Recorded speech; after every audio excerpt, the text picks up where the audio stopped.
evening, ladies and gentlemen. My name is Rich Clater, your host here at Coffee and Common Sense. Welcome. Thank you for joining us for another lovely evening of discussions that are relevant to your life. Tonight we have an absolutely fascinating show. We have two gentlemen from the greater Olympia area who are going to answer a few questions for us on some current events revolving around teaching methods. So we hope that you stick around. Don't forget to go to our website, Coffee and Common Sense, xoxo.com, and vote on whether or not this information was helpful or completely useless. To my left, I have Andrew Mork, and to his left, we have Josh Reynolds. We're just going to have a series of questions that they both will answer. They're going to be answering the same question, and we hope that all the information that they share tonight is absolutely riveting for you. So we'll get right into it, and we'll start with you, Andy. Great. Andy, comment on what you learned from the provided material, that was provided to you, of course, and how it's useful to you as a teacher. You know, Rich, I'm really glad that you asked that question. Appreciate the thought that was put into that. I'll tell you, in terms of social justice, one of the things that I really took away was the universal design aspect of lesson planning. And it's creating an environment and that produces, it's a usable by all people to the greatest extent possible. I think reflecting on that, looking at that from a social justice standpoint, and implementing it into my lesson plan, it's going to be a very effective, useful tool. Another thing that I picked up was that I didn't realize the teenage developing brain makes worse decisions than the younger self, say the 7, 8, or 9-year-old version of you. The adolescent, with all the changes going on, you know, he, they, she, them, they're not making as good of decisions as they were. Well, if I could cut in here, Rich. Sorry, Go ahead, Andy. Josh. Run in with what you were just talking about. You know, one of the things I found interesting was what we learned about ourselves when we're going through the template resource list. Like, we were looking at that PowerPoint, and we were trying to decide if we could be considered mature gentlemen. The answer is no. Disappointing. Crushing, even, is the way I would describe it. On a certain level. But it was helpful to see the template that I hope to lay out for my students, how to become mature. Brilliant. You know, and guiding them, you know, and putting that into a universally designed lesson for them, I think will be very, very effective in developing our teenagers into competent young adults. That's the goal here. That's the goal. I'll tell you what I learned, some teaching methods as well, Rich. It's just one more thing I want to tack on the end of this. From the provided materials, the things that were provided, so given to us, I saw on there a number of new ways of looking at presenting information to the youth of America. It's all about the youth. I love them. Don't forget that. Get that. Well said. Compelling information by both of you. Thank you for that. You're welcome. We'll get on to our next question here. Josh, we'll start with you this time. Thank you. Comment on what you learned from your research. Second part of the question. How is it helpful to you as a teacher and expands on the provided material? I'm really glad you asked that, Rich. There was a lot of things that I found that expanded my thought on teaching. You know, the site tolerance.org and then the Harvard site where you could do the testing, you know, go through the various testings kind of examining yourself for what sort of unconscious hidden biases you have. I think there were some things that both Annie and I, discovered about ourselves that definitely is going to lead to being a more effective teacher in the classroom. Because if I'm designing things and I don't even realize that I'm really slanting them towards a certain type of kid that comes from my same background, and that's of course not going to be true. Schools are just more diverse, and you have to be aware of where kids are coming from.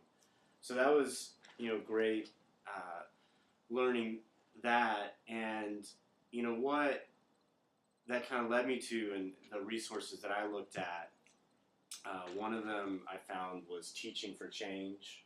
I liked that site because it had some great free PDF booklets on the history and kind of culture of various Central American countries, and that's a growing presence in schools.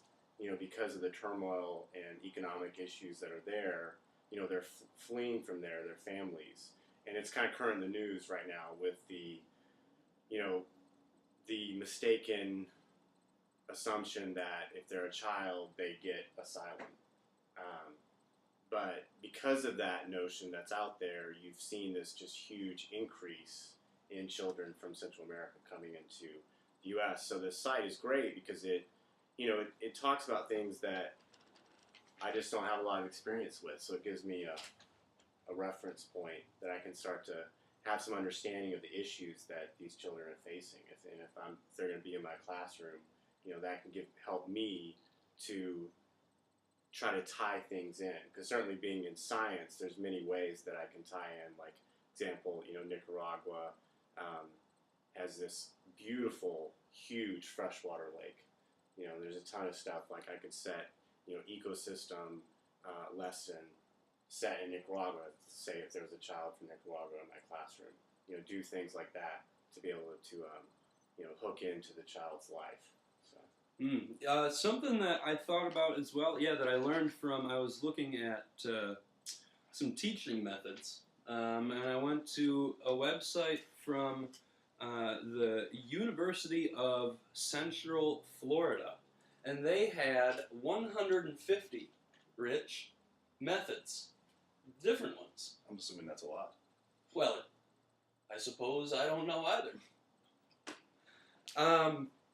However, going through that list, one of the things that I noticed was that one of the things that they had mentioned was preparing ethnic foods, right? And so similar to going along with your Nicaraguan kind of lesson plan, also something to keep in mind if I have a student, right, and I'm health and PE, and we're doing the health and learning and living type of a course, and the home economics, I suppose, what it used to be, but we're making food, right? Why not make something ethnically different than what they're used to, Look for some South American dish. I love that. And you could even kind of tie that in if you could have some sort of kids bring it in, or you bring some of that sort of food in. Maybe if you have a kid that's is having some food security issues at home, it's a way for you to kind of provide a day where you definitely know they get good, healthy nutrition. Social justice. That's what that's called. Yeah. I like that. Yeah.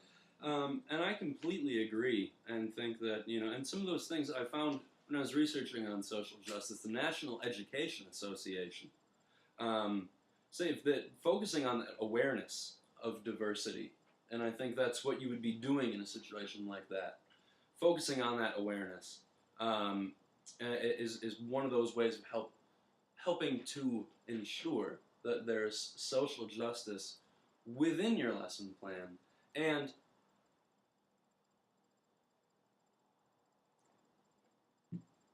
that's important.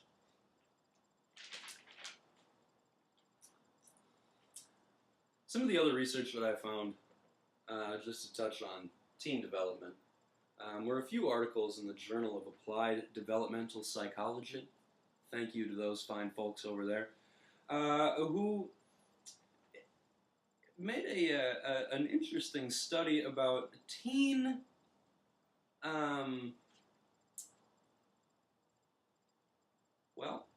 decision making and how it varies from adults. And they found that teens are less likely to consider the risks and benefits with any given activity, and I think that really plays into the frontline video. That's just what I was thinking of, Andy.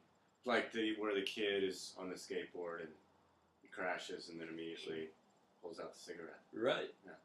And, you know, he's not considering, hey, by toking on this cigarette, this tobacco cigarette, it makes me look cool.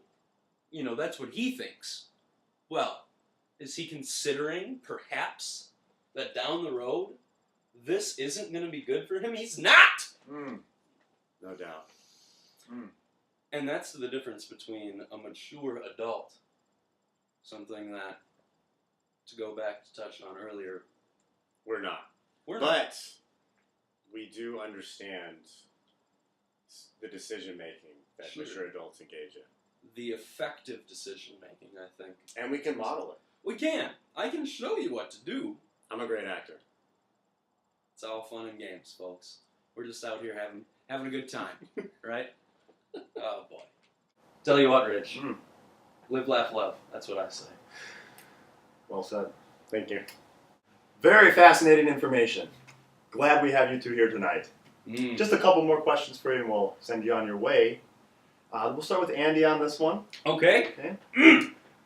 How will you use the information on teen development and social justice to choose methods for teaching? And then also elaborate on that a little bit further. Why? Why are you using it? I'm really glad that you put the time and effort into coming up with questions like this. They're great questions. Thank you. I second that, Rich. Here for you guys. I appreciate that. You do a great job. You're welcome. Thank you.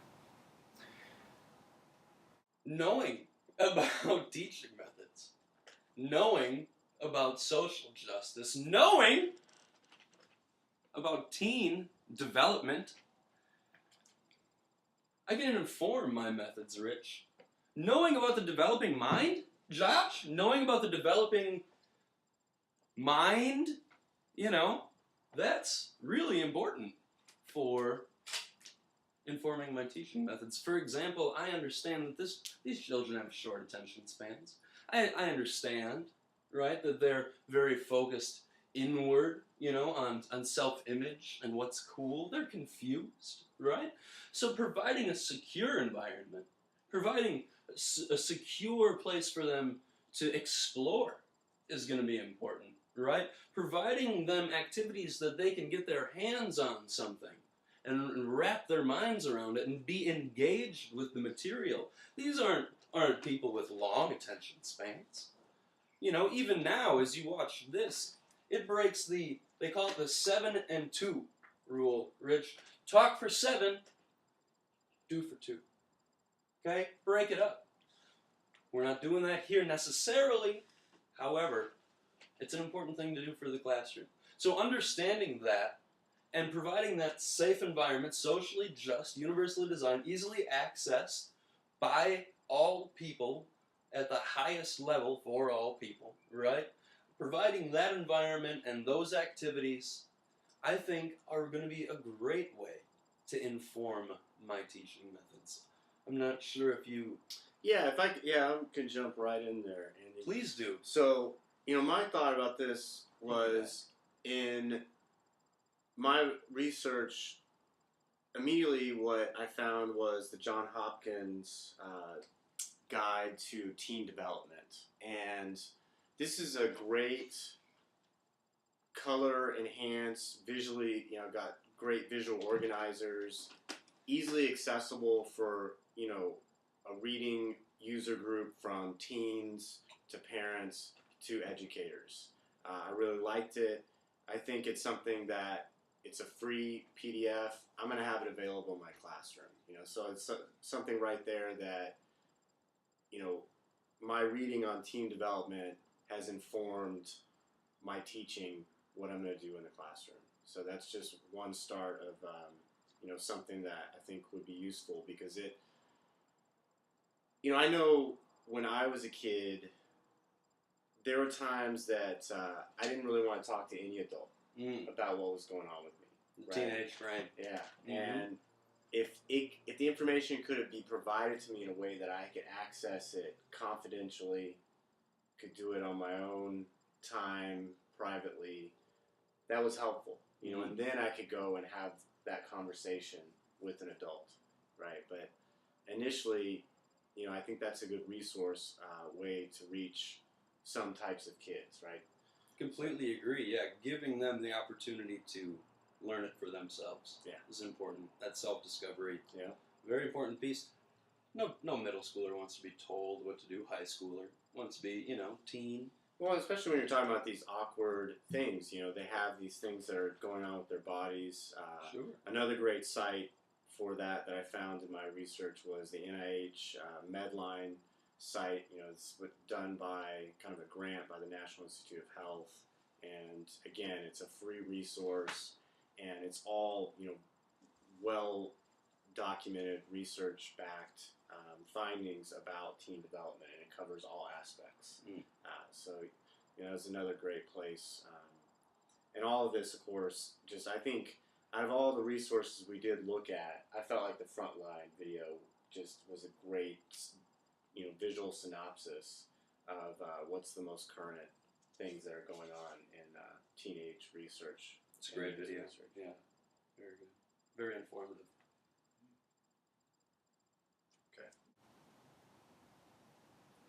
Yes, I agree with everything that you both said. Very well done. Get on to our last question here. Josh, we'll start with you. Andy, you can have our final word this evening. And then we can get our lovely viewers on their merry way. Josh, how should knowing about the teen development, social justice, and teaching methods inform your classroom practice? Well, that's a complex, complicated question.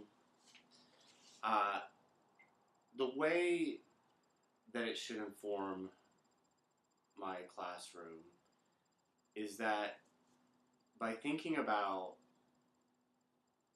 how my teens came to be before me in kind of a developmental, biological sense, thinking of how my preteens or teens came before me in a social, economic, or cultural sense, I have the background knowledge I need about them to, effectively design instruction that hits the greatest number of learners in my class. And that's what I think is important. There's a site that I wanted to mention that I didn't before. It's called the Sourcebook for Teaching Science. I really liked this site because it broke down just several,